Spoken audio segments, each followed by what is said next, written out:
If you are a portrait photographer, I can guarantee you that somewhere along the line, you will have a client who is unhappy with your work. In fact, I'm sorry to say that there will no doubt be more than one, especially if you have a thriving business. When the dreaded "I'm not happy with my photos" email arrives, it can easily suck the joy out of your entire day. But not all is lost, and in this video, I'm going to give you 6 tips for dealing with unhappy clients. Number 1, don't respond based on your initial emotional reaction. One of the worst things we can do when dealing with conflict in life is to react immediately based on our initial emotions. This is also true if you have a conflict with one of your clients.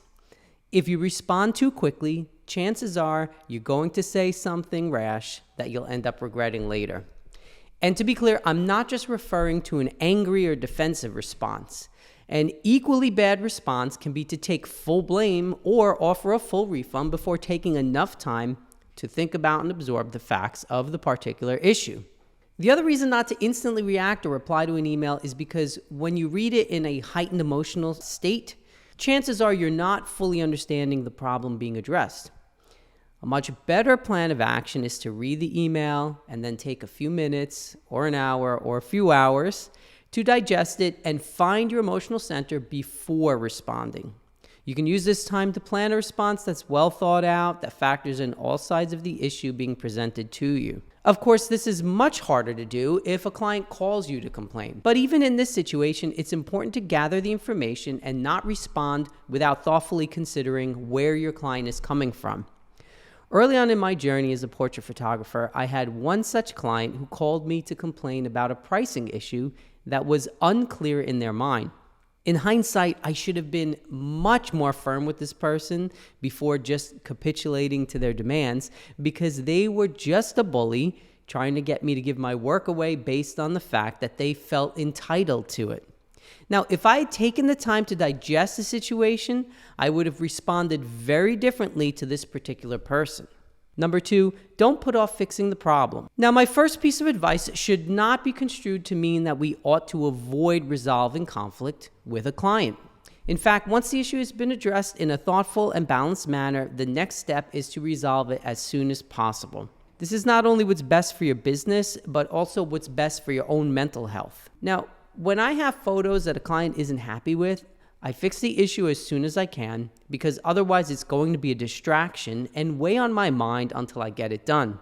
Plus, my ultimate goal is to transform the unhappy client into an enthusiastically happy client by the end of our interaction. And I also suggest going above and beyond when attempting to fix said issue.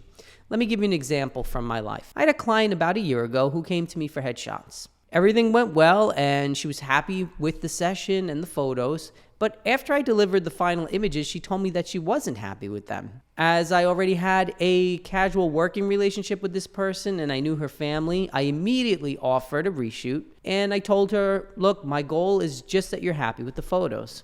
Unfortunately, she never responded to my email.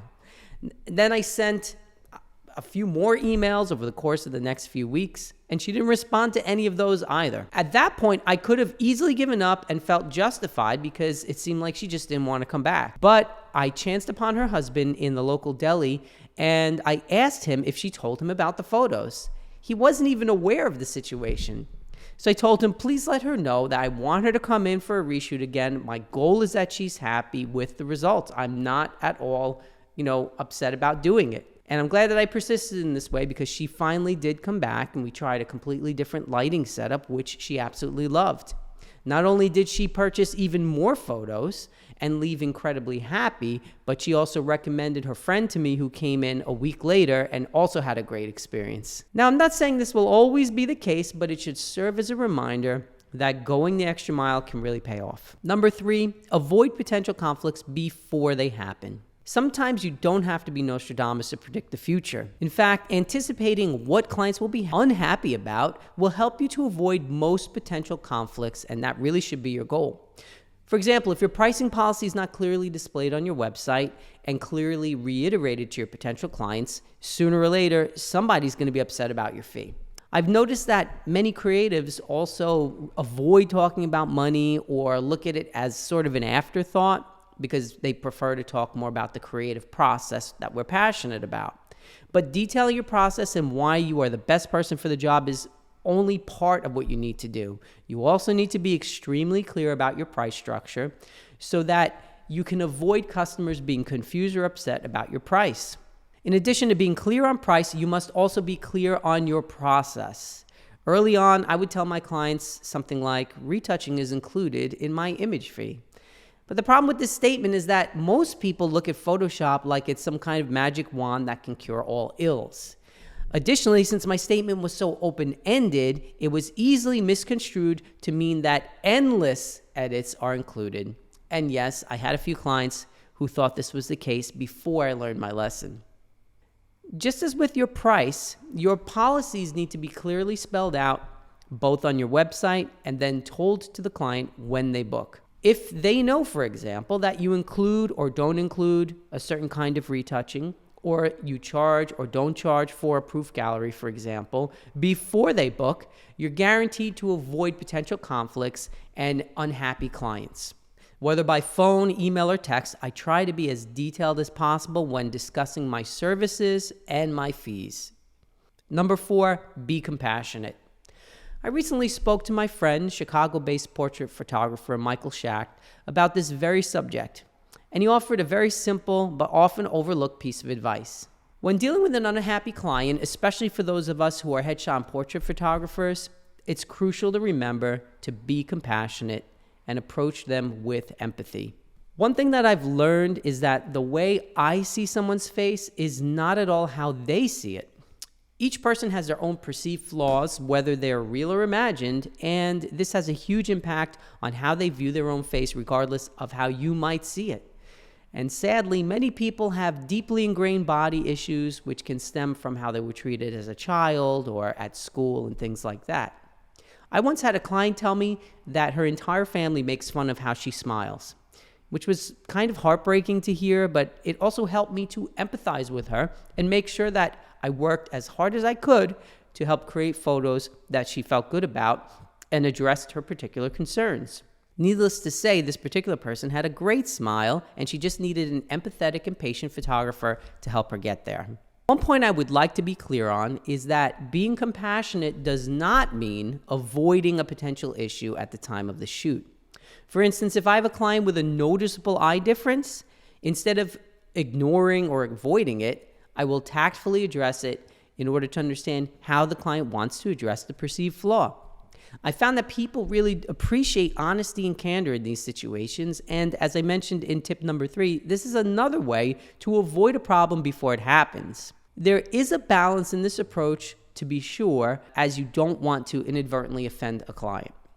Number 5, learn from your mistakes and move on. I would love to tell you that by utilizing the tips in this video, you can avoid all conflict, but that's certainly not the case. There will be times in your professional life where you do your best, go the extra mile or 10, and still wind up with a client who is not happy. Sometimes it is just unavoidable. I know firsthand how tough this can be because we creatives pour our hearts and souls into our work, and the thought of our photos not being loved can really feel overwhelming and disappointing. Ironically, though, we learn much more from our mistakes than from our successes. So my next piece of advice here is to embrace conflict, learn from the experience, and then just move on with your life. If you learn from a negative experience, you will avoid that same mistake in the future. And this thought should make the sting of conflict that much less painful. Whatever the situation you confront in your business, whether it's good or it's bad, embrace it and use it for growth. Number 6, play the long game. If you are a new entrepreneur and currently establishing a photography business, the most important piece of advice that I can give you is to think long term. The way that you interact now with each individual client will have a cumulative effect on your business, whether it's for good or for bad. And this means that sometimes you will need to take a financial hit in order to create a happy client, even if you did everything right. You must remember that every single client you work with will help you establish your reputation in the community. And one unhappy client is going to tell friends and family about their experience much more often than 10 happy ones will. I've seen many photographers who do things like refuse to reshoot clients without charging a full fee, or charge fees if their client cancels last minute, and things like this. And none of us like these situations, but if you build a new business on foundations like this, Sooner or later, your reputation is going to precede you, and not in a good way. Let me tell you a story from my life. When I first started my previous business, which is now in its 16th successful year, I had a partner who had zero empathy or compassion for anyone, and he only cared about money. It wasn't long at all before clients, acquaintances, friends, and even family members began to notice and tell me that their interactions with this person were horrible. It was obvious to them that his priority was not serving their needs and that he had absolutely zero passion for the business that we were in. And it was amazing how fast his reputation and mine started to spread around the community. Since my goal was to provide valuable service in an industry that I was passionate about, clients started to gravitate towards me and avoid him. And in hindsight, the fact that I dealt directly with clients much more than him is what made the business successful. And if he had been on his own, I'm sure it would have failed within the first couple of years because he continued to turn off one person after another. So to sum up, challenging clients are always part of running a successful business. But when we deal with them with patience and empathy, and when we think about the long-term goals that we have for our business, our legacy, and our lives, we put ourselves on a path to win as entrepreneurs. So next time you have a tough client in your studio, embrace it, learn from it, and move on. And more importantly than anything, try to avoid it in the first place. Well, I hope you enjoyed this video. Thank you as always for watching. Gently press that like button. You do not have to smash it. Make sure you leave me a comment, hit the subscribe button. If you hit the little notification bell, you will know when I release my next video. They come at all hours of the day and night. Here's wishing you a great day. Go out and take some awesome pictures, and I'll see you soon. Bye for now.